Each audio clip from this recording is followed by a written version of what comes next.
Okay tayo. So, ang question is, anong next project nyo after this successful movie?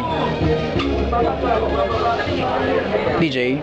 Ayun, wala pa. So ngayon wala pa sinasabi. Ang nababanggit lang po teleserye. Okay. Yun po lang ang napapalitan namin pero wala pa talagang final po. So right now, parang break mo na talaga kayo? Yes, pahinga muna. Pahinga muna. Anong pakiramdam pala na dumalaw sa inyo si Sandara Park kanina? Kinilig ako, super. Kasi pumunta ako ng Korea tapos grabe, di ba, super na talaga si Sandara doon. And ay nakatuwa kasi dumalaw siya dito. And naalala pa niya ako, so kinilig talaga. DJ, ikaw? Nagulat ako. Ako nang nagulat kay Catherine. Hindi, siyempre dati bata ako, nakikita ako na sa TV sa Sandara sa Korea. So parang sobrang sikat niya. Diba? So nakaka-starstruck na makita sa Sandara. Anong sinabi niya sa inyo? Ano yung mga binulong niya kanina nung Panood niya daw yung movie na panood niya. Buti pa siya. Wow, grabe ka. Buti pa siya. Sa MJ kasi hindi niya pa napapanood.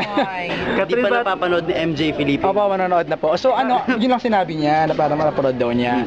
Hindi siya nabigay ng comment kung nagustuhan niya. Sabi niya, sabi ko, naintindihan mo. Sabi, naintindihan naman. Tapos yun, nakatouch kasi nanood daw siya. Oo. So, yun. First director pala niya sa movie si director.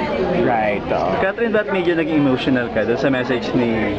Hindi, every time nag-ano siya ganun. Bakit? Hindi ko Medyo rin emotional. alam eh. Naging emo ka ba kanina? Na-touch ka ba? Putik na akong maglas. Uy, grabe. Pero ano regalo niyo sa sarili ninyo? Kasi in fairness, box office, na sobra yung trabaho ninyo. Siyempre, nire-reward ang sarili. Anong reward? Wala pa, kakabigay lang ng bonus.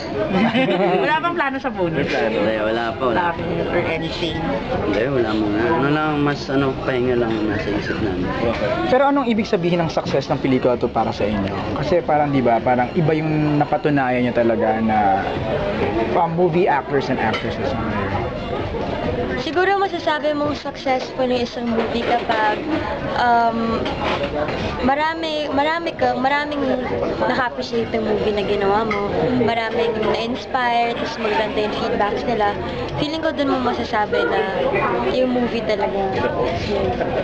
Successful. Ikaw, DJ. Paano ang tanong? Gano'n ka importante o kahalaga sa'yo na naging successful nga itong pelikula niyo? Na parang this is your biggest hit ever eh. Siyempre masaya, di ba? Unang-una kahit naman sinong tao magkaroon ng isang successful na movie, talaga magiging masaya.